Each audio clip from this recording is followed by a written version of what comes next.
ఏ కవిత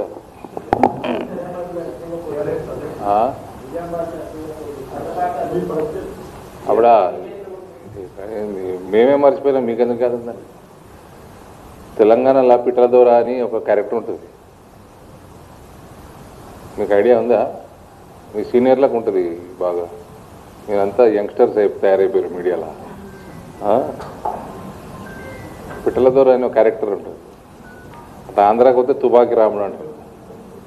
కట్టె తుపాకీ పెట్టుకొని చినిపోయిన కోట్ వేసుకొని లూజ్ ప్యాంట్ వేసుకొని తిరుగుతూ ఉంటుంది క్యారెక్టర్. చిన్నప్పటి నుంచి చూస్తూ ఉంటాము, ఊర్లలో నాటకాలు చేస్తూ ఉంటారు. ఏమంటాడు పిట్టల దొర, చెరువు కింద తూము పెట్టినా, చెరువు నిండా బియ్యం నింపినా, ఇట్లాంటి డైలాగులు కొడుతూ ఉంటాడు. సో ఇప్పటి నుంచి ఏళ్ళటి నుంచి మీరు ఇప్పటి వరకు పిట్టల దొర క్యారెక్టర్ చూశారు తెలంగాణలో, ఏళ్ళటికి వెళ్ళి పిట్టల దొరసాని క్యారెక్టర్ చూస్తారు. ఇప్పటి వరకు చూడలేదు, అంతే. ఇంకేమైనా ప్రశ్నలు?